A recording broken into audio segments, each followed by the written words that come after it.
now that the season's over and Luka has broken bread, although I hope fish at Craig's that we saw. There's a great fish dish at Craig's. I've had it. The white fish is outstanding. That's hopefully for Luka that he had with J.J. Redick and the general manager, Rob Pelinka. The Lakers are not in the second round because they played a better team. They were the 3 seed, of course, playing the 6 seed, so it sounds like they were upset. They were a 50-win team playing a 49-win team. That 49-win team happened to go 17-4 down the stretch of the regular season, so they were coming in as maybe the hottest team in the league. Mm-hmm. And they had the experience of being in the Western Conference Finals a year ago.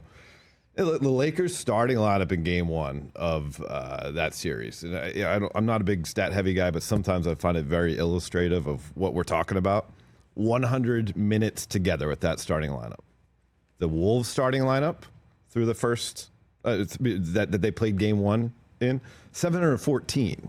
So they just had extreme experience compared to what the Lakers had. We're talking about a Lakers team that tried to change on the fly after acquiring Luka Doncic. They had moments where they looked like one of the best teams in the league. They had moments where they went to Brooklyn and lost, where they lost twice to the Chicago Bulls in a 6-day span when they were trying to fight for seeding. It's a team that didn't know one another yet, and clearly it's a team that was lacking sufficient big men in order to compete with a team with the size of Minnesota. Is it fair to say, and this is definitely checking on my work, because this is what I said after the Lakers got eliminated, that everything that everybody said about the trade for Anthony Davis in Dallas, which is like, why are you giving up your superstar for a guy that gets hurt? And in Los Angeles, even like, hey, no brainer to get Luka, but he's got to hit the gym. Is it fair to say that those reactions, or who's going to rim protect on top of it, that at the end of the day, those were right to say? Well, I think those are fair. I think when the trade was made, it was all about making the trade for the future. But then because the Lakers had signs of looking really great, looking like a world beater immediately, it was, maybe it was for the present and the future. But I think the reality is it was more so for the future. By trading that deal mid-season, you trade away 2 rotation pieces in Anthony Davis and Max Christie. You got back 1. So all of a sudden, you hurt your depth. And obviously, we've talked ad nauseum about Mark Williams, right, that deal falling through. They tried to address the size. They couldn't. So they went into the postseason with a roster that really had no business talking about winning a championship because of the major hole that they had at center. Well, they tried to address it with Mark Williams, who tweeted out and posted quite a bit of shade from his position in the aftermath of the Lakers losing. And then you asked a fantastic question. And you got the soundbite of the press conference from LeBron James when you asked him about playing centerless basketball, and I'd love for you to interpret his response. Right when AD got injured, you guys started playing a lot of centerless basketball, and that required a lot from you and Doe and Rui and then Vando once he got back.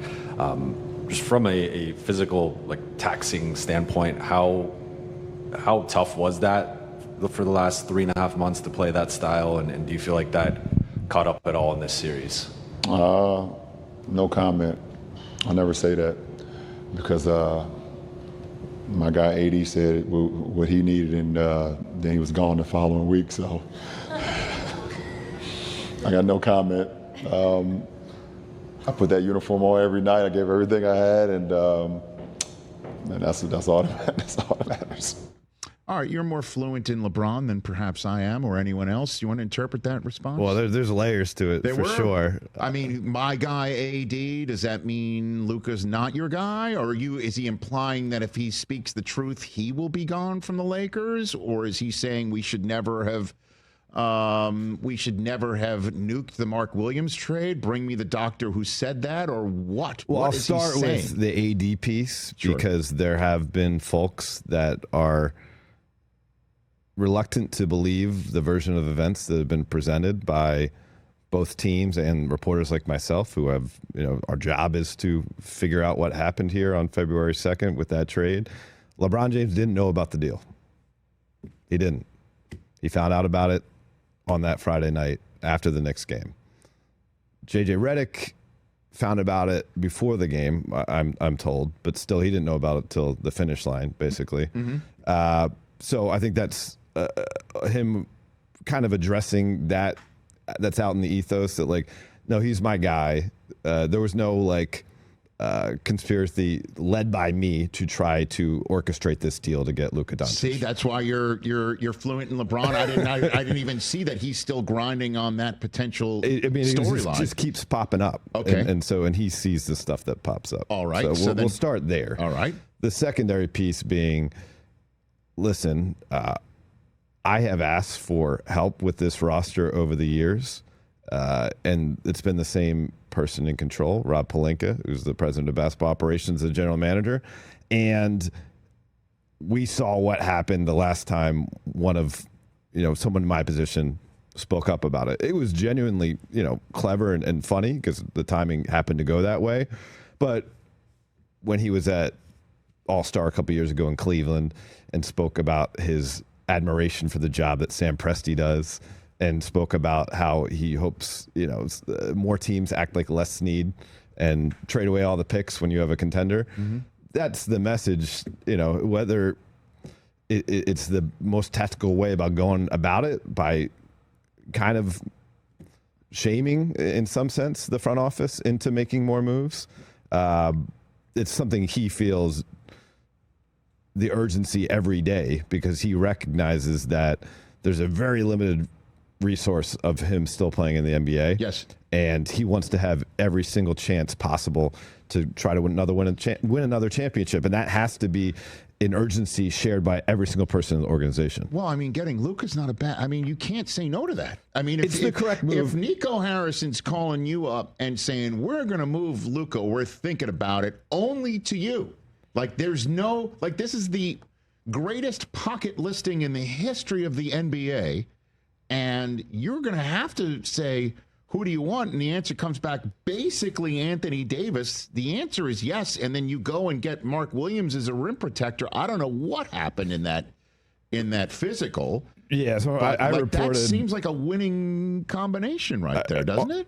Well, of course. So I'll start on the Williams part. I reported that a source familiar with what the Lakers saw said that they just couldn't live with what they saw. So whatever it was. And yeah, this is a tough area as a reporter because, again, you're talking about someone's body, which is their livelihood for the duration of their time in the league. And so, I don't have access to any of the records and stuff like that. Even the conjecture, sharing that makes me a little uncomfortable because obviously this young man, he averaged almost 15 points per game after the trade that was rescinded. Doubling almost every 60% from the field. Yeah. He's 7'2", 7'4" reach. I mean, he's a guy who clearly can play NBA basketball. So I wish him well. But for whatever reason, the Lakers decided they couldn't do it. But the bigger point here is that LeBron is a Luka fan. Trust me, I've talked to him on the record. I talked to him off the record. He made sure that as soon as he arrived that he wanted him to feel empowered, put the ball in his hands. I'll play off ball. He let Luka be introduced last in his first game here in LA. I totally get it. That's no small. Sure. But his bigger point is let's just not be happy about getting Luka. And now the timeline becomes, well, let's build something up for Luka in the next 3-4 years. It's, hey, me and Luka, we can win together, first of all. And also, like, the Lakers should feel some urgency with Luka because they have until August 2nd to convince him to want to sign a long-term extension with them. He wouldn't want to. If I'm Luka Doncic and I love playing basketball where you feel the fire of the moment, and you are the team wherever you go, that there's extra juice in the building, of course I want to sign with the Lakers. But if I'm someone who understands leverage, I wouldn't mind floating that I might not re-sign with the Lakers between now and August 2nd to give some further motivation to the Lakers to get this team better for next year. But he can't sign a Supermax, and that's not the Lakers' fault.